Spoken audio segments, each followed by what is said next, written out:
In 2026, stability in America doesn't disappear all at once. It fades quietly, in places most people don't think to look. A man signs a new job contract. The salary is higher than his last one. On paper, it looks like progress. A step forward. Maybe even security. But a few weeks later, something feels off. His rent has increased again.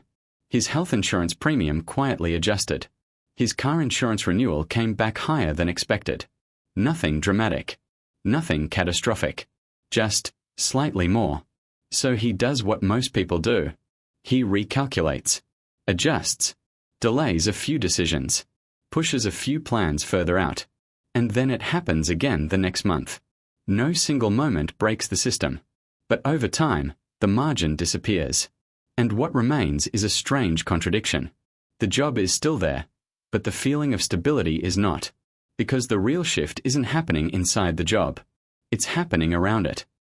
In 2015, the idea of a stable job in America still carried a certain weight. Not just emotionally, but mathematically. A mid-level professional earning around $55,000 a year could expect a predictable structure. Housing would take up a manageable portion of income.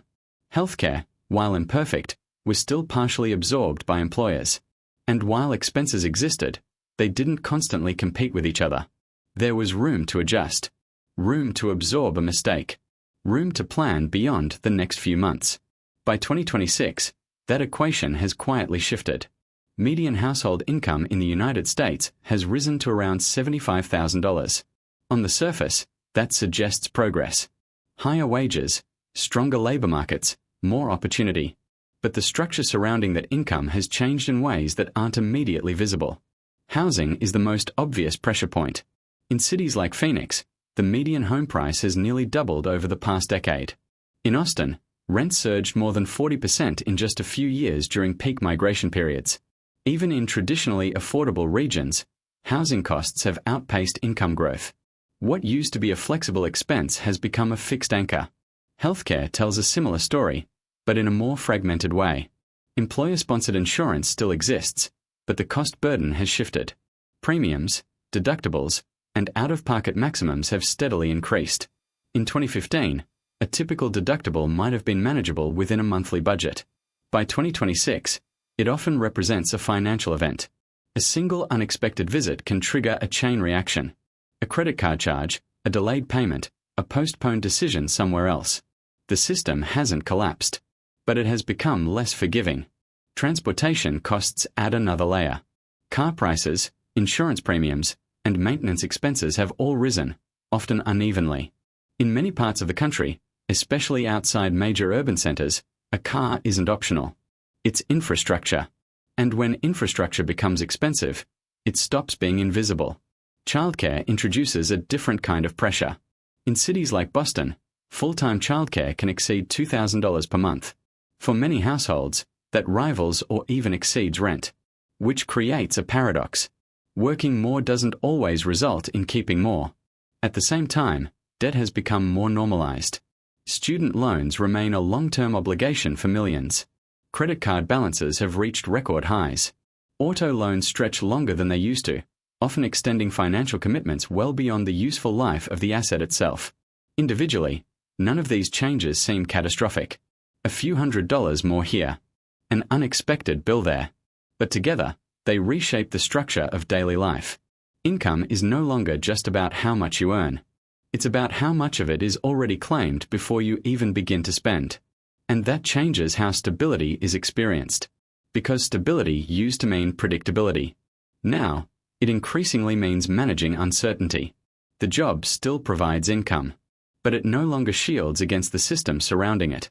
And once that protective layer thins out, the question quietly shifts from, is my job secure? To something more difficult to answer. What happens when the job stays, but the system doesn't? Michael is 41 years old. He lives in the outskirts of Dallas, works as a project manager for a mid-sized logistics company, and earns about $92,000 a year. On paper, Michael represents what used to be considered stable. He has a steady job, a degree, over a decade of experience, and a career path that made sense when he first started. A few years ago, he and his wife bought a house. The mortgage felt manageable at the time, around $1,800 a month. It was a stretch, but a reasonable one. Today, that same house costs more to keep than it did to buy. Property taxes have risen. Home insurance premiums have adjusted upward, citing regional risk factors. Maintenance costs, materials, labor have all increased. What used to be a fixed number has become a moving one. His monthly housing cost is now closer to $2,500. Michael's take-home pay, after taxes and deductions, is roughly $5,800 per month. His expenses look like this. Housing, $2,500. Health insurance plus out-of-pocket costs, $750. Car payment plus insurance plus fuel, $900. Groceries, $900. Utilities and subscriptions, $400. Student loan payments, $350. That brings him to about $5,800, not including anything unexpected. There is no visible crisis in Michael's life. He hasn't lost his job. He hasn't made a reckless decision. He isn't overspending in any obvious way. But the margin is gone. There is no longer a buffer between income and obligation. Every dollar has a destination before it arrives. And that changes behavior in subtle ways.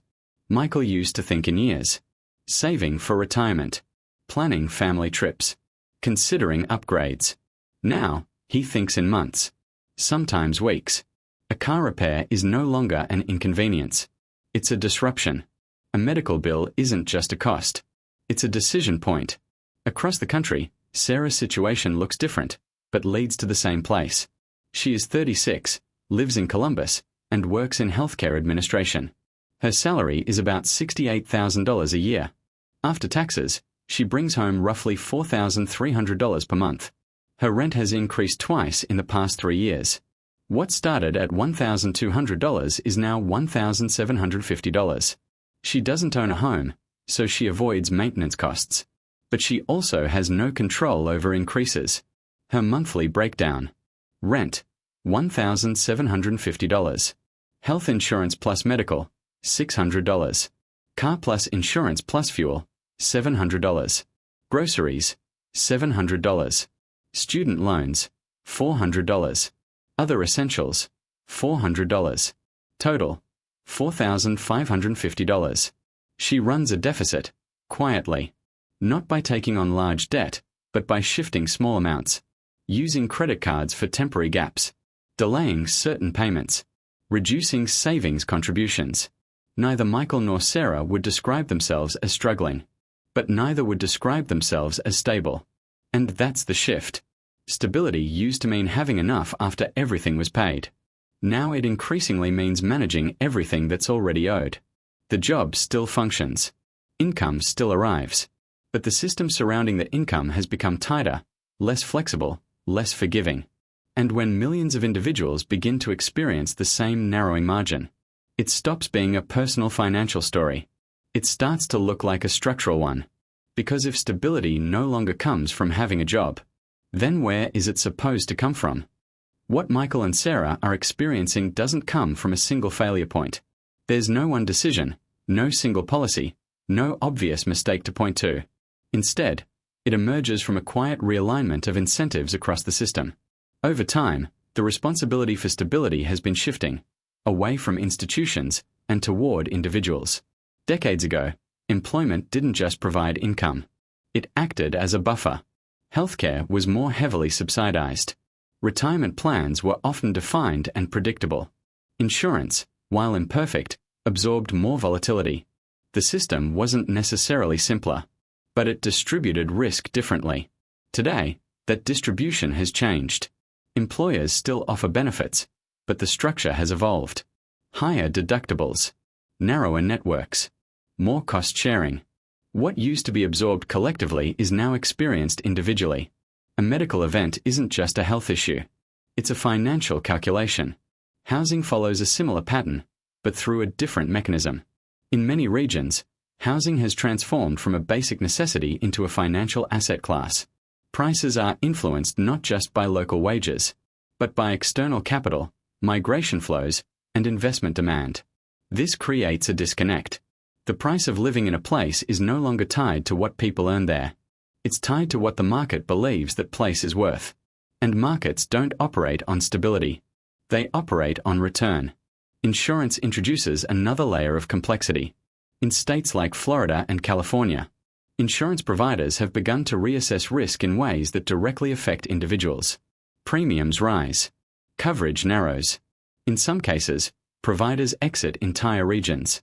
Not because individuals have become riskier, but because the system itself is recalibrating its tolerance for risk. The cost doesn't disappear. It moves. And it usually moves toward the individual. Debt, in this context, isn't just a financial tool. It becomes a structural bridge. When costs rise faster than income, debt fills the gap. Student loans extend into middle age. Auto loans stretch longer, with higher balances. Credit cards absorb short-term imbalances. None of these are inherently irrational choices. They are responses to a system where timing no longer aligns. Income arrives steadily. Costs arrive unpredictably. Debt smooths that mismatch, temporarily. But beneath all of this is a deeper shift. The system increasingly assumes that individuals can absorb volatility, that they can manage uncertainty, that they can self-insure against events that used to be shared. And for a while, this works, as long as nothing goes wrong. But stability was never just about what happens when things go right. It was about what happens when they don't. And when multiple systems, housing, healthcare, insurance, debt, all begin transferring small amounts of risk in the same direction, the result isn't immediate collapse. It's compression, a gradual tightening of financial space, a narrowing of options, a sense that everything still functions, but nothing feels secure. And once that compression becomes part of everyday life, it doesn't just change how people spend. It changes how they think. Because when stability is no longer provided by the system, the burden of maintaining it moves somewhere else. And that's where the pressure begins to build.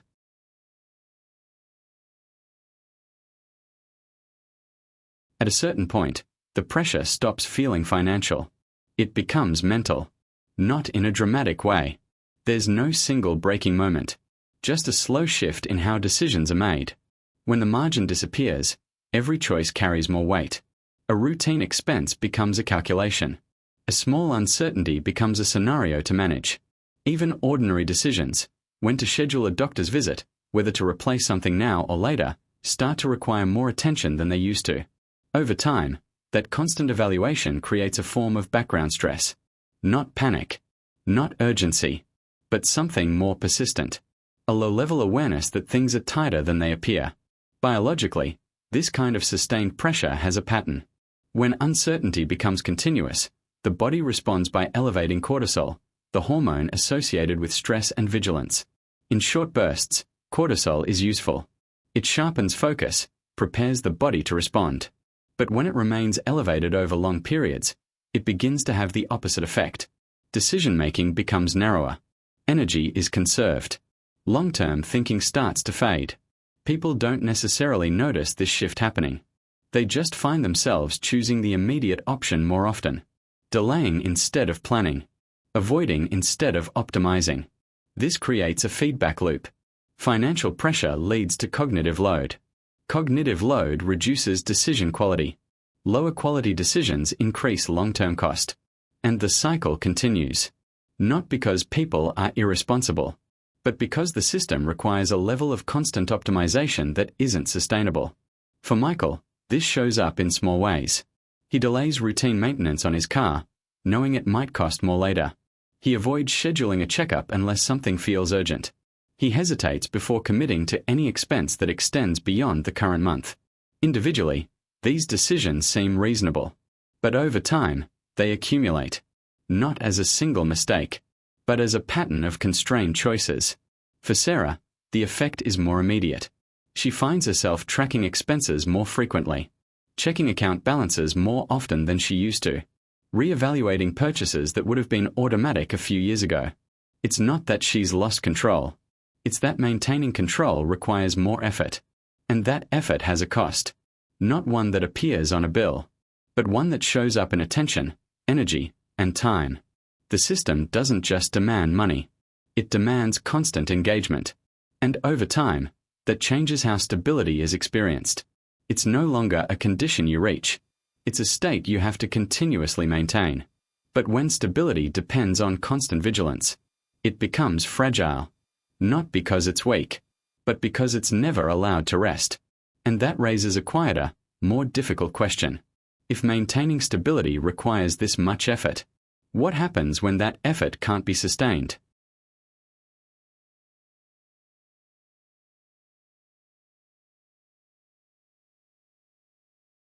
Stability, for a long time, was something people believed they could arrive at. A certain income level, a certain stage of life, a point where the numbers would finally settle into something predictable. And for a while, that belief held. Not because the system was perfect, but because it absorbed enough uncertainty to make daily life feel manageable. But something has changed. Not suddenly, not visibly, but consistently. The job is still there. The income still arrives. The structure appears intact. And yet, the experience of stability has shifted from something provided to something maintained. What makes this change difficult to see is that nothing seems broken. There's no clear moment of failure, no obvious point where things stopped working, just a gradual redefinition, where stability is no longer the absence of risk, but the ability to carry it, individually, continuously. And perhaps that's why the feeling is so hard to explain. Because from the outside, everything still looks functional. But from the inside, it feels different. More calculations, less margin, more awareness of what could go wrong. So the question isn't whether stable jobs still exist. They do. The question is whether they still provide what people once expected them to provide. And if stability now depends less on the job itself, and more on the system surrounding it, then the definition has already changed. Quietly,